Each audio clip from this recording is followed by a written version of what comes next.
nursing students. My name is Rebecca Winton. I'm going to be your instructor today on venipuncture. In front of me, I have a couple of different devices here that we're going to need to perform this procedure. First, we have a tourniquet. This actually is used to help construct the blood to the area we're trying to draw blood from. I've laid out a couple of different devices here. These are just two different examples of butterfly needles, and these are the hubs.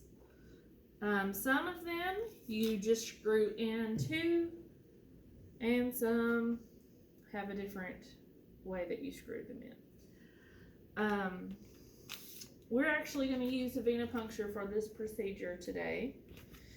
Another thing that they have is just a vacutainer. A vacutainer is a straight needle that it may come with a hub, which is the plastic container, or you may just have to put the needle into the hub. This one actually already comes pre-done. You're also going to need your tubes, alcohol pad, gloves, a band-aid, and gauze. Now, most importantly, you cannot draw any labs on a patient unless you have an order. So my order today is for Miss Gina Thompson. She needs a PT-INR and a lipid panel. So, depending on what your lab chooses, your lipid panel may be in a solid red top or in a tiger top. The lab that we're using today is using a tiger top. You may notice I have two blue tubes here. For PT-INR, these blue tubes have a special coagulant in it to test the time that it takes her blood to clot. So, I'm going to use this to draw that particular lab. Now, why do I have an extra one? That's a great question. Reason why I have an extra one is because if you are using a butterfly needle, you have oxygen inside the tubing. You cannot have oxygen inside your tube, and the blue is the very first thing that you would draw.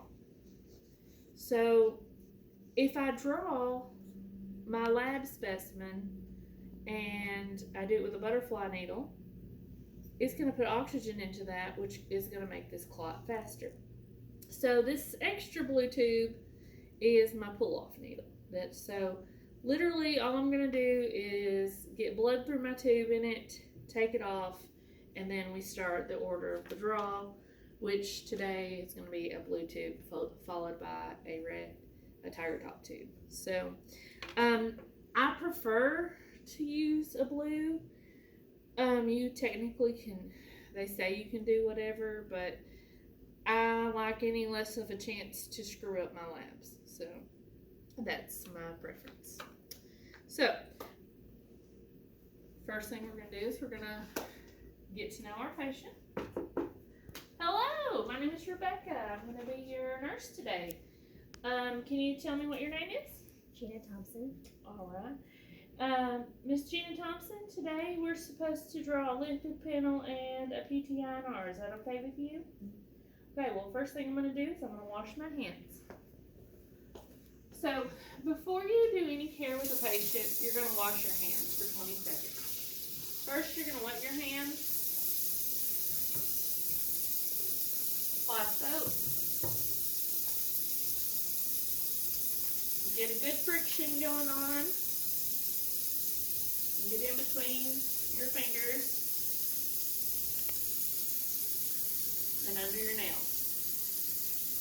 So for 20 seconds, we're going to rinse. Always pointing your fingers downward.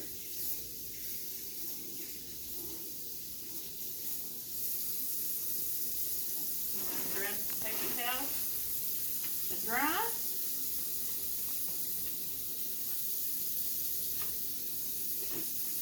Take a blank paper towel, push it down and pick it up. Reason why you wouldn't just go ahead and touch that again is because you don't want to recontaminate your hands. But if you need an extra paper towel, that's totally fine. Alright, so let's get started. I'm going to raise you to a good height and move my tape. Okay.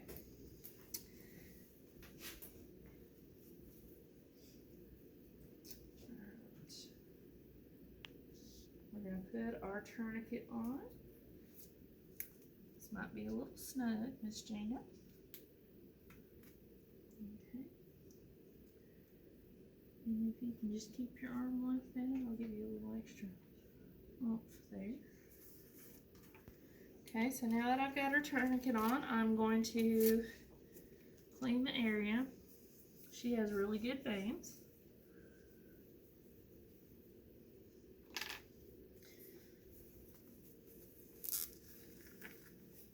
Gloves on.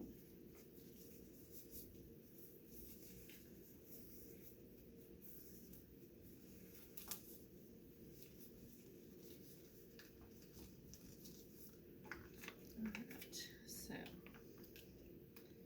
we're going to set up our guy here.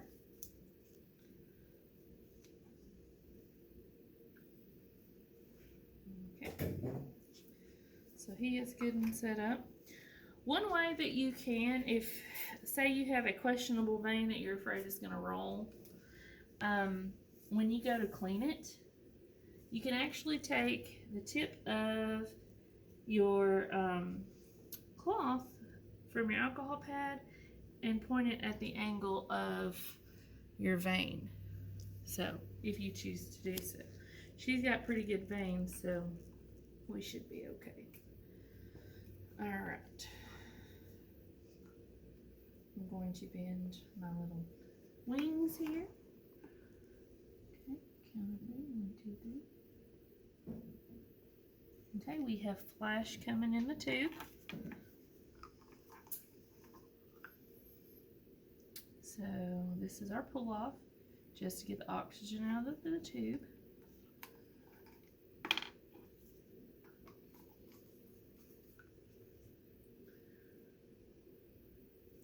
So we're filling up our tube here.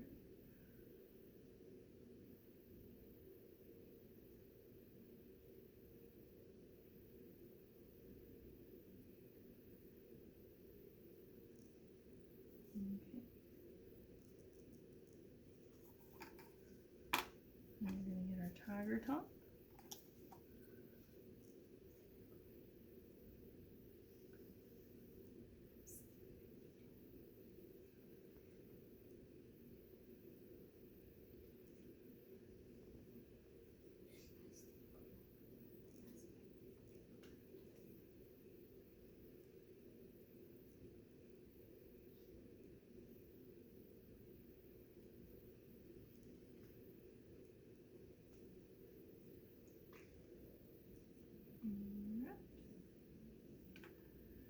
Before we pull out our needle, we are going to pop our tourniquet.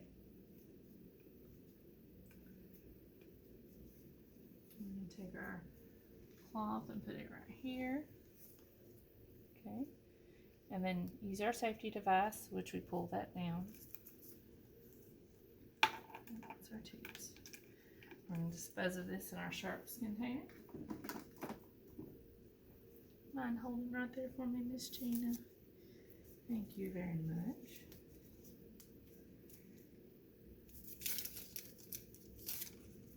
Okay. Put a little Band-Aid on it.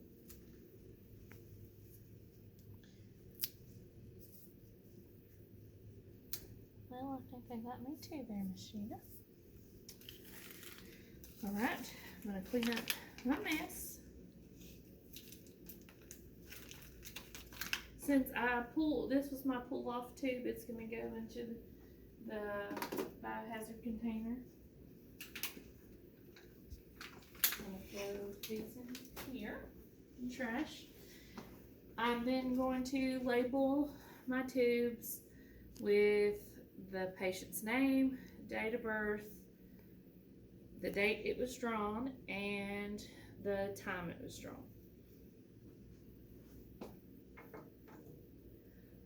Alright. Miss Gina, is there anything else that you need? Nope. Alright. We'll remove the gloves. Make sure you're comfortable. So we're going to lower the bed. We lowered it. Now I'm going to wash my hands.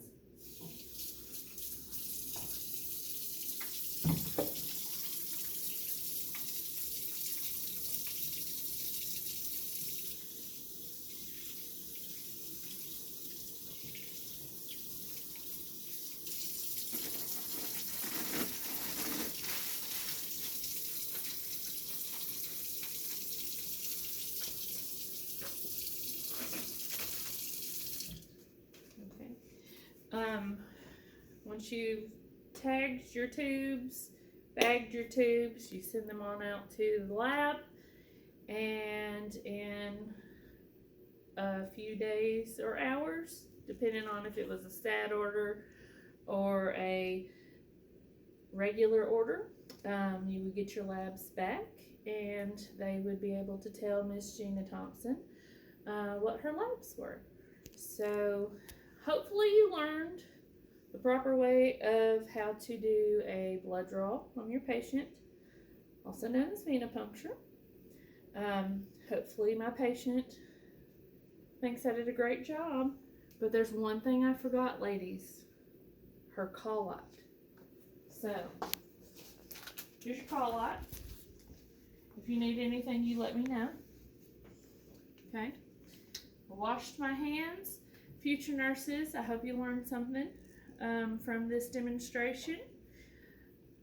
Thank you so much for allowing me to come in and demonstrate this technique. And good luck to you on your journey to becoming a nurse. Thank you.